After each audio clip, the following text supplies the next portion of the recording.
She told me I wasn't ambitious enough while spending my money on her dreams. I'm Ethan, a 30-year-old aerospace design engineer in Seattle, and I spent 3 years funding someone else's fantasy life while she slowly destroyed my self-worth. Chloe was a freelance lifestyle photographer who'd built a decent Instagram following through travel content, but her real talent was emotional manipulation disguised as relationship expectations.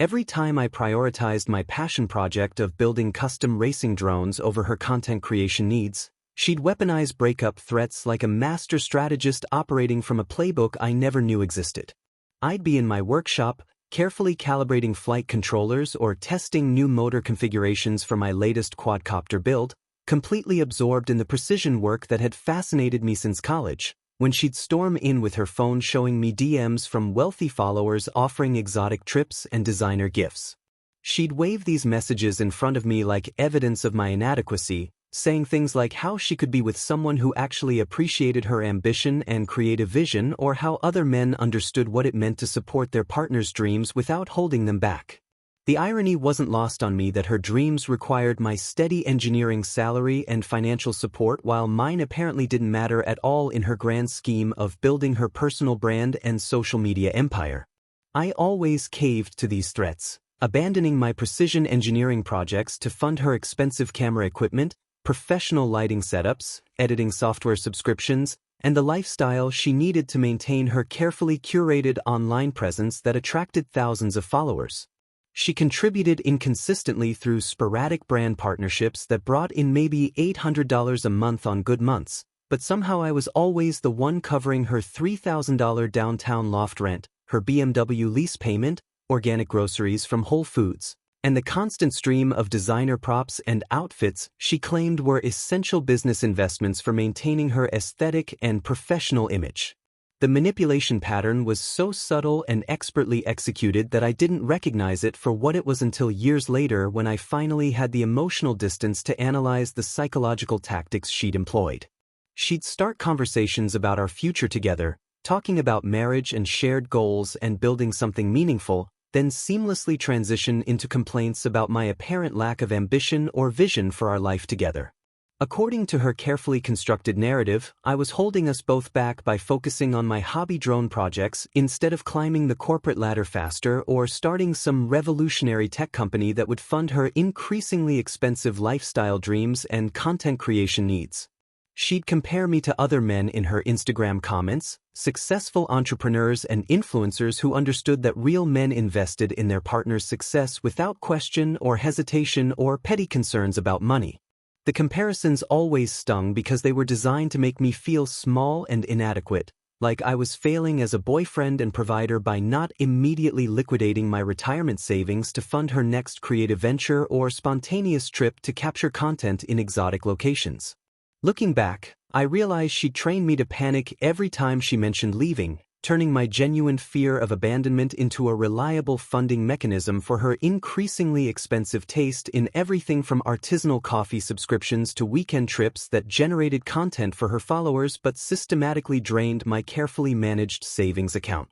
The psychological conditioning was masterful in its simplicity. Threaten to leave, watch me scramble to prove my worth through financial gestures and emotional labor, then enjoy the temporary peace until she needed more money or attention for her next project. For 3 years, this exhausting cycle repeated endlessly, each iteration eroding a little more of my confidence and financial stability while she built her brand on my engineer's salary and emotional availability.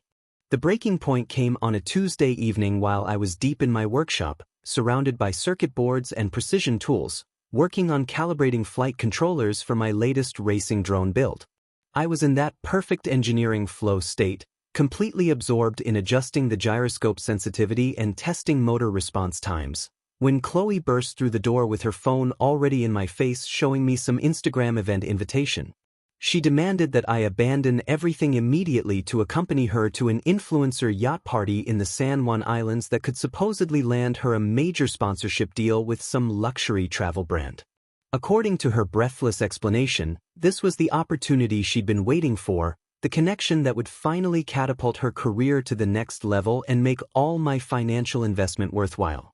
I looked up from my soldering work, seeing the familiar pattern of manufactured urgency and emotional manipulation, and calmly explained that I was in the middle of calibrating delicate electronic components that required hours of precise adjustment and testing. I told her that this particular build was for a client who'd commissioned a custom racing drone, and that rushing the calibration process could result in expensive component failures or dangerous flight instability. She completely dismissed my explanation, rolling her eyes and launching into her usual script about how I never prioritized her success or understood the importance of networking in her industry. She escalated quickly to her tried-and-true threats about leaving for someone more ambitious, specifically mentioning tech entrepreneur Kevin who'd been pursuing her through Instagram DMs and understood what it meant to support a woman's career aspirations without petty excuses about hobby projects. The way she said hobby projects, dripping with contempt, was designed to make me feel small and insignificant,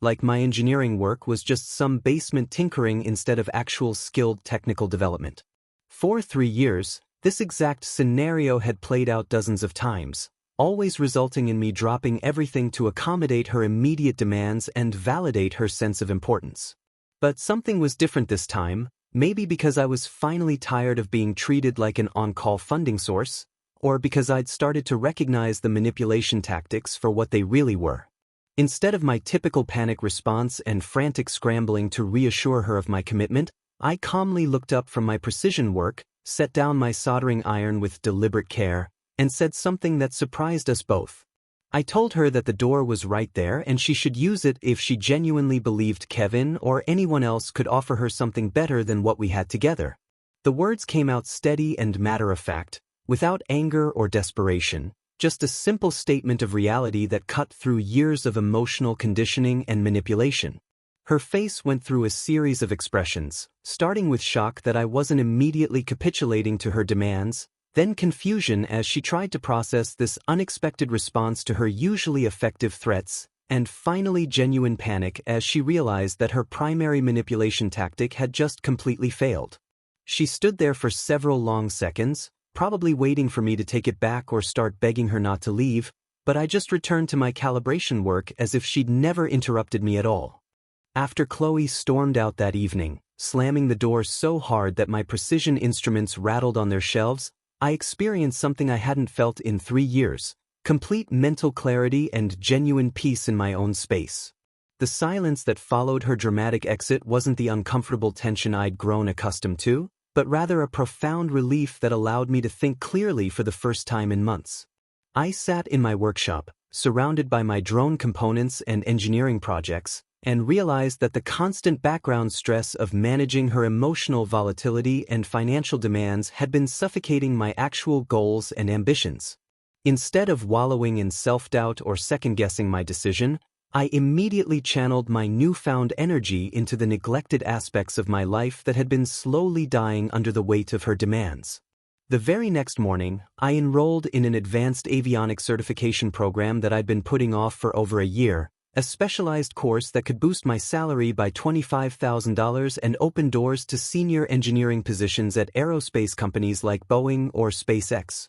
I called my college friend Austin, who'd been trying to convince me for months to partner with him on launching a custom drone manufacturing startup that could serve the growing market for specialized aerial equipment. Austin had the business acumen and marketing skills, while I brought the technical expertise and engineering precision that could set us apart from mass-produced consumer drones. For 3 years, I dismissed his proposals because Chloe had convinced me that my time and money were better invested in supporting her content creation dreams, but now I could see the massive opportunity I'd been ignoring. I stopped engaging completely with Chloe's increasingly desperate social media campaigns that were obviously designed to trigger jealousy and manipulate me into reaching out to her. She posted cryptic Instagram stories about toxic relationships and finding your worth, accompanied by professional photos of herself looking sad and contemplative that were clearly meant to generate sympathy and concern from her followers. She shared inspirational quotes about women who deserve better and men who don't appreciate what they have,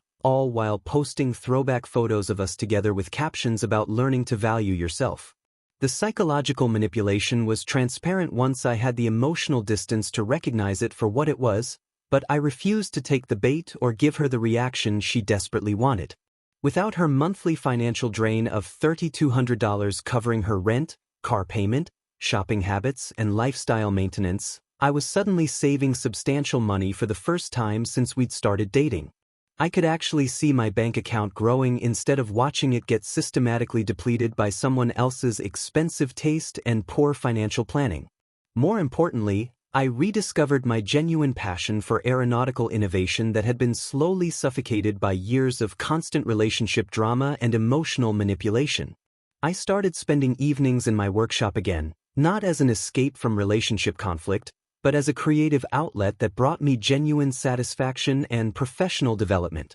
The projects I'd been forced to abandon were still there waiting for me, and I threw myself into completing them with an enthusiasm I'd almost forgotten I possessed. Chloe escalated her manipulation tactics significantly when she realized that her usual emotional blackmail wasn't working and that I was genuinely moving forward without her. She started posting expensive dates with various men on her Instagram stories, making sure to tag locations like high-end restaurants and exclusive clubs that we'd never been able to afford during our relationship because of her constant financial drain on my resources. The most calculated move came when she brought tech entrepreneur Kevin to our shared downtown loft to collect her belongings, clearly hoping that seeing her with another man would spark jealousy and convince me to fight for her attention. She made a dramatic production out of the whole affair, arriving during peak evening hours when she knew I'd be home from work, dressed in designer clothes that she'd probably borrowed specifically for this performance. The ironic twist that she hadn't anticipated was that Kevin became genuinely fascinated by the drone prototypes scattered around my workshop space. While Chloe gathered her photography equipment and tried to stage meaningful glances between us, Kevin was examining my custom flight controller boards and asking detailed technical questions about gyroscope stabilization and autonomous navigation systems. He turned out to be launching a recreational racing league and immediately commissioned a custom racing model for $4,800, becoming our startup's first major client before Chloe had even finished packing her camera gear.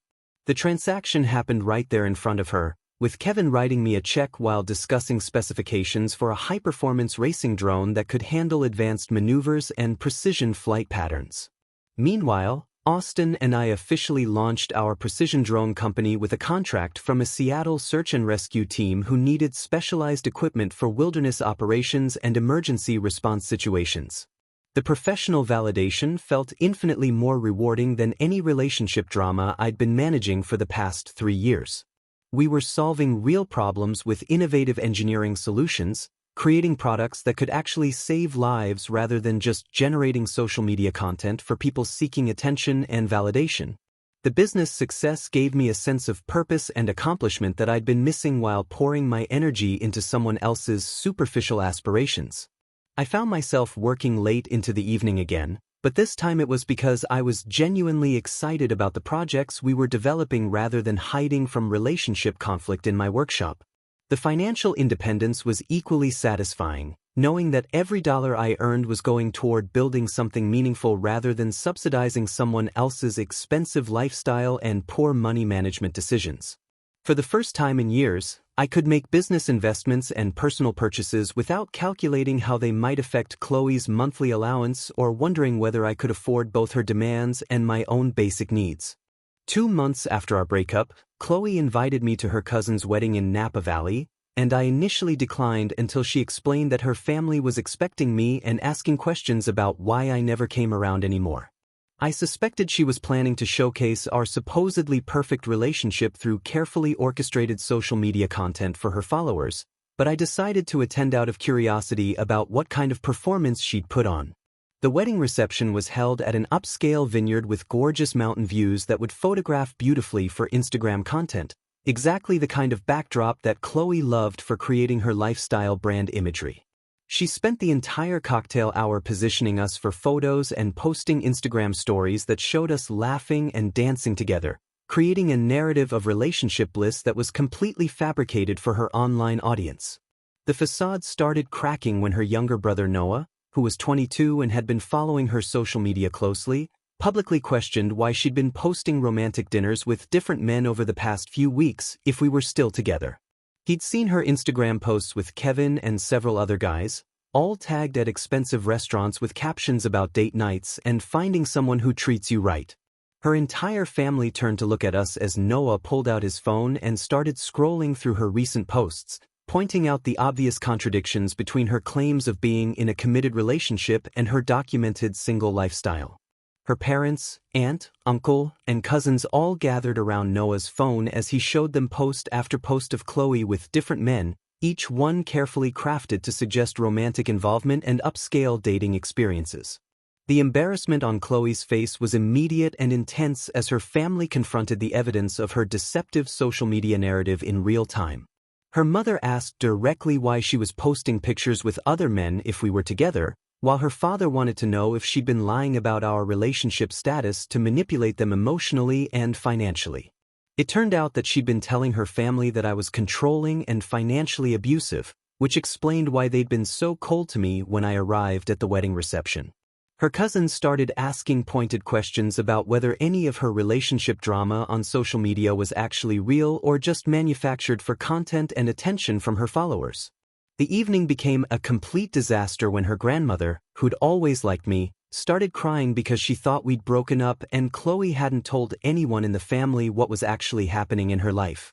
The whole situation spiraled into a family confrontation about Khloe's pattern of lying and manipulation, not just in our relationship but apparently in her dealings with family members who'd been supporting her financially based on false information about her circumstances and needs.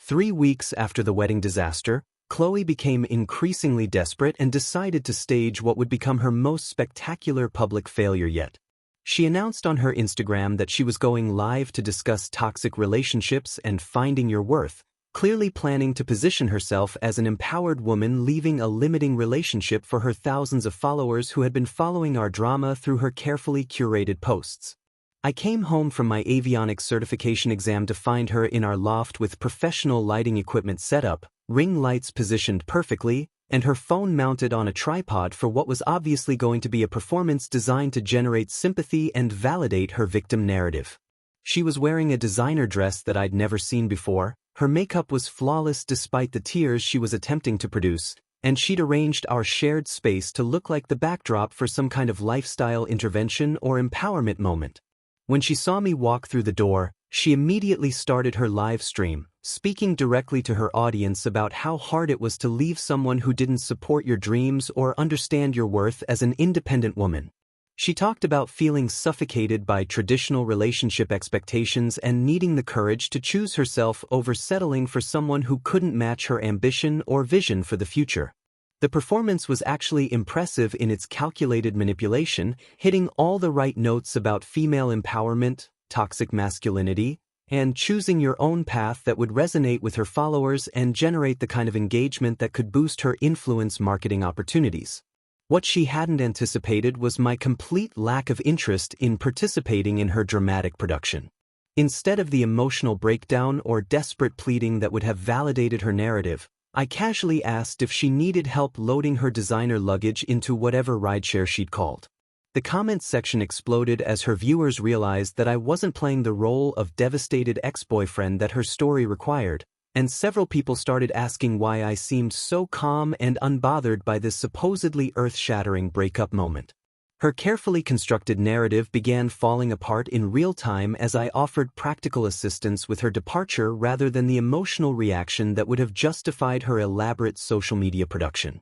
She tried to stay in character, talking about how my indifference proved that I'd never really loved her or understood what she needed from a partner, but the desperation was becoming obvious to anyone watching the stream. The breaking point came when she completely dropped the empowerment act and admitted on camera that Kevin and all the other guys had just been for social media attention, that she had nowhere else to go, and that she'd made a terrible mistake in pushing me away. The audience watched her mask slip entirely as she begged me not to make her leave while simultaneously trying to maintain some version of her strong independent woman brand, creating a cognitive dissonance that made her look completely unhinged to her followers. I maintained my boundaries calmly, telling her that she'd made her choice months ago and that I wasn't interested in resuming the cycle of drama and financial manipulation that had defined our relationship, effectively ending her live stream spectacle with quiet dignity while she spiraled into genuine panic about her future.